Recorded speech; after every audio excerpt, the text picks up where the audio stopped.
No, in my opinion, the scariest stories are the ones that don't have any room for jokes or laughter. Live from Liverpool, the Dark Paranormal with Kevin Eustace.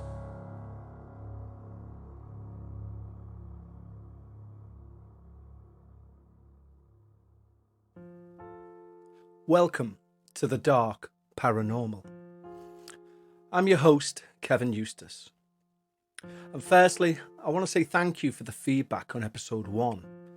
It's good to see that there's an audience for what we're trying to do here. And make no mistake, what we are trying to do is convince you that at times you should be scared of the unknown. That you're not just being paranoid when you feel something behind you on the stairs, so you run up them after you've turned everything off downstairs. And that there's a chance that the creak you hear isn't just the house settling down. And that outline of a figure in the dark of your bedroom isn't just a pile of clothes in the corner of the room. This is the mindset that you have to put yourself in to get the most out of these episodes. Tell yourself you're past dipping your toe in the paranormal. These things exist. Pay attention to the little part of you that knows that. You hear that little alarm for a reason. Now, you may well ask, who am I to differentiate within a story what crosses that boundary enough that I choose to put it on this podcast instead of the light-hearted We Need to Talk About Ghost show? What makes me choose to class it as a suitable story for the Dark Paranormal? Well, the simple answer is this. When I read it, I come away with two things. One, I'm more convinced that these things exist than I was before reading it. And number two, I'm genuinely terrified. Every story you hear on the Dark Paranormal is a true account. And it was sent to the email address for both shows, contact@talkaboutghosts.com. And that's where you can send your stories in too. Today's topic is one that, well, by the title of the episode, you may think you already know something about. An exorcism. Now, I'm a Roman Catholic with a strong Irish Roman Catholic background. Now, obviously, being interested in the paranormal, I used to ask my late grandmother about, if she'd ever heard of an exorcism within our parish. And she'd shake her head and tell me it's all nonsense. But she was also the lady that any time a family member moved house, would insist that the parish priest comes round to bless the house before you moved in. Now, although the rite of exorcism is a Roman Catholic ritual, the concept of ridding an item, a house, or indeed a person of a spirit spans all cultures and all belief systems throughout history. Today's story, today's true story, contains these elements. And it's genuinely one of the most unsettling stories I've ever read. And it shows that true darkness can hide in anything or anyone that you hold dear. The following story comes in from a listener from a small village in West Yorkshire. However, due to the content, they've asked to remain anonymous. So we'll call this person Neil. And this is Neil's story. I firstly want to let you know, my life is now fine. This is all behind us, and we moved on both emotionally and physically to a new location. Although I don't think the home itself played a part in what we experienced, though I can't be certain. Now, before this experience, I was a complete skeptic. I didn't believe in anything paranormal. I quite honestly didn't have the time for it at all. I'd often see those ghost hunting shows and wonder just who watched that sort of thing. But following what happened to my family, I now spend a lot of my free time absorbing anything I can on the topic of the paranormal, which is what led me to your show. Bear in mind that if I would have heard this story I'm about to tell you before my experience, I definitely would have shook my head and said it was impossible, and the person was clearly mistaken. My wife Lisa and I got married in our early 20s. I'm in my early 40s now. We had our only child quite late compared to most people, in our mid-30s. Annie was named after my mother, who died just 2 years after we got married. This experience happened a couple of years ago, when I was around 41. I've never been a believer or seen or experienced anything paranormal before. But what I saw and experienced, I experienced without any doubt. And now I'm much less skeptical when somebody tells me a paranormal tale. Just after Lisa turned 40, she started experiencing hot flushes, mood swings, general discomfort. So she went to the doctors and he confirmed she was going through early menopause. She took this quite badly. She was too young to go through the menopause, and she declined any medication, saying she was worried about the potential side effects. To be honest, I think it was more an element of denial. But it was her choice, and I didn't want to rock the boat further by mentioning it. I just got a new promotion, and it involved moving to a new area, a place called Ossett in West Yorkshire.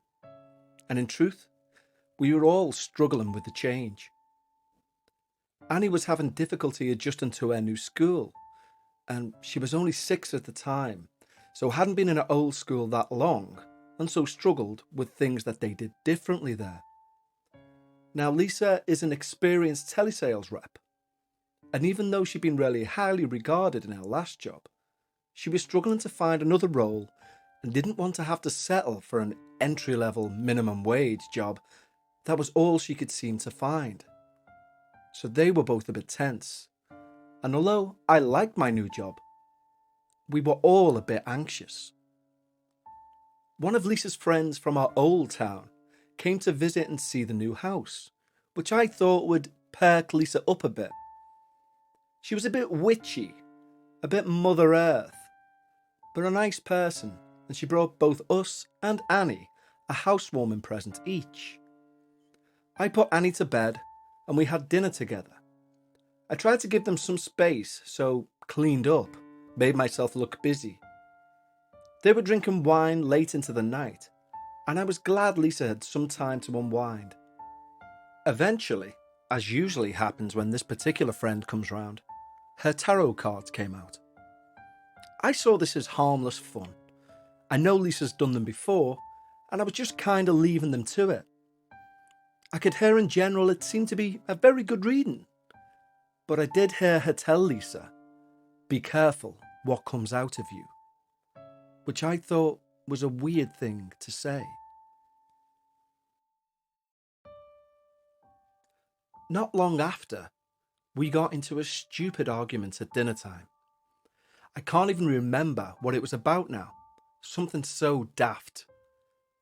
Annie was at the table too, so I was trying to keep it down a bit, but Lisa was getting more and more angry.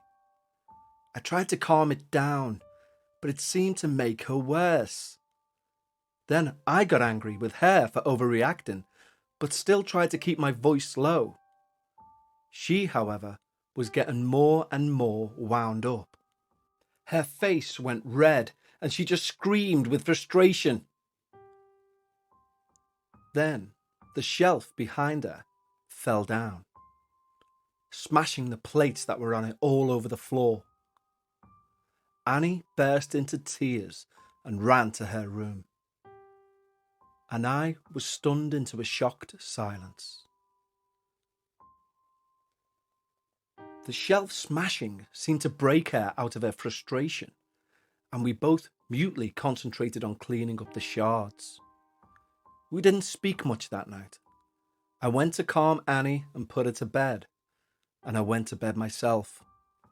The next day, Lisa apologised, and she didn't know what had gotten into her. But she had an interview and was feeling much more positive. So I brushed the incident off and fixed the shelf. Glad she was happy, or feeling happy, again. The interview was a couple of days later, and she came home saying how well it had all gone. She was so pleased and full of hope. The next week, I had an early finish in work. I'd picked Annie up from school and took her home whilst Lisa went to get stuff for dinner. I was watching TV with Annie in the living room when Lisa walked in with the letter. A letter with the company's logo on. She excitedly opened it, and I watched her face drop as she read it. She covered her face with her hands, hung her head down, and I thought she was trying to fight back tears. But then she lifted her head up and let out this bawl. She was sobbing, crying. The sort of cry that even as a witness, it puts a hollow feeling in your chest. She screwed up the letter into a ball and threw it across the room, shoulders shaking as she cried.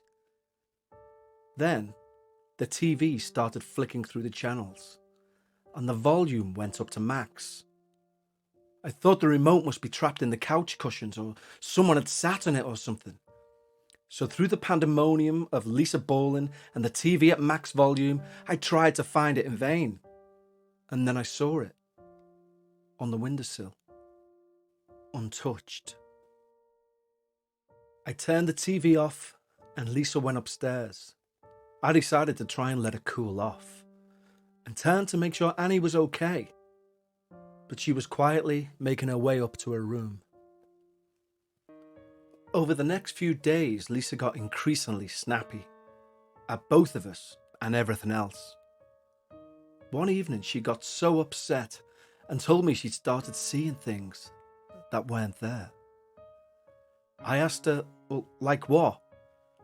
And after some gentle pushing, she eventually told me that when I'd been at work, Annie was playing in the garden. The washing was on the rotary line drying, and Annie was spinning the washing rotary line, dodging in and out of the towels, when, through a break in the washing, she saw a woman in a black gown, pale face, dark hair tied back in a tight bun, frowning at her, looking straight at her. She ran outside, but the woman wasn't there. She asked Annie if anyone had been with her, but Annie just shook her head. She was covering every inch of the garden when she heard 3 taps from an upstairs window. She spun around and looked up, and is convinced she saw the woman in Annie's window, who glanced at her and then walked away, back into the room. She ran in like a woman possessed, straight up the stairs into Annie's room. Nothing. She checked the whole house. Nothing. I was a bit lost when she said all this, and I didn't really know what to do. But I knew she needed help. I held her hand and gently suggested maybe it was time she went back to the doctor's. Her head snapped up. Pure rage came across her face. She started to go red and made this growling sound with each breath. She jammed her nails into my hand and I tried to calm her down, saying none of this was her fault. But we turned down the medication, so maybe it would help. But it was like she couldn't hear me. Her face contorted with rage. I was shocked. It was such an instantaneous, visceral reaction. I didn't recognize her at all. This wasn't the woman I'd married. I told her we could talk about it when she was ready to talk calmly, and she gave me a glare I'd never seen before. I left the room and we didn't speak for the rest of the night. The next night, I was putting Annie to bed and she said, "Mummy's been acting weird." I asked how, and she said, she was talking to herself in strange voices. I comforted Annie, saying she was probably just singing a song or something. But inside, I was both scared and angry. Angry at Lisa for letting this anger, or whatever it was, get to her whilst she was looking after Annie. I didn't speak to Lisa that night, but the next morning, Lisa was getting Annie ready for school whilst I was getting ready for work.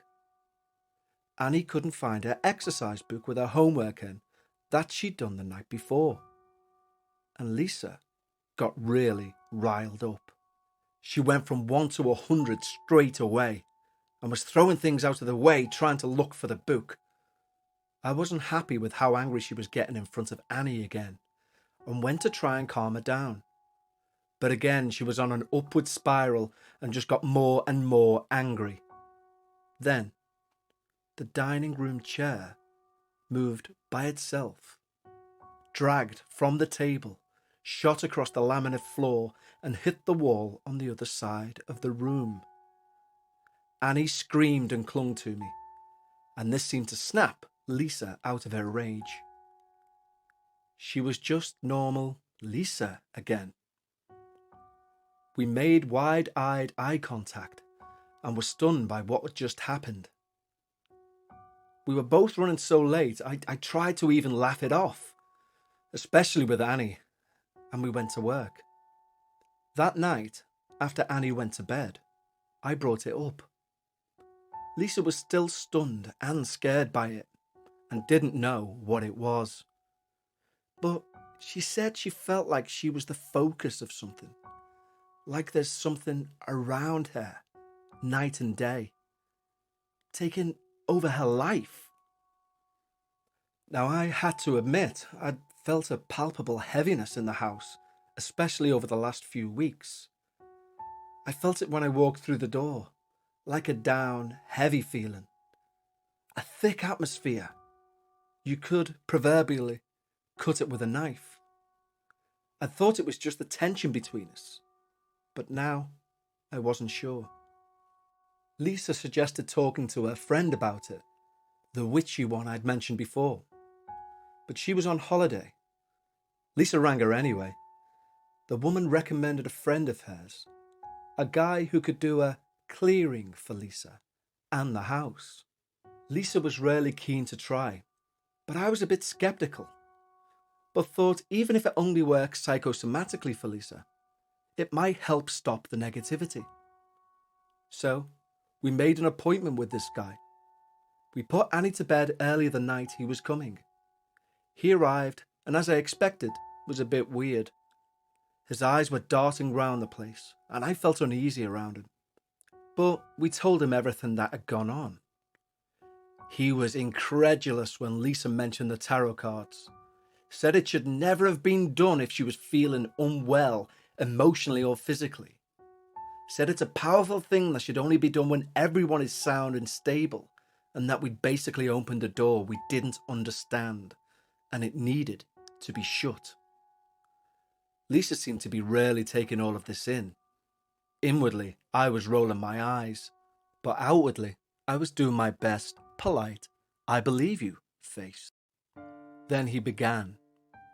He started by burning sage, mumbling to himself, and walking around the house into the corners of every room. The house started creaking.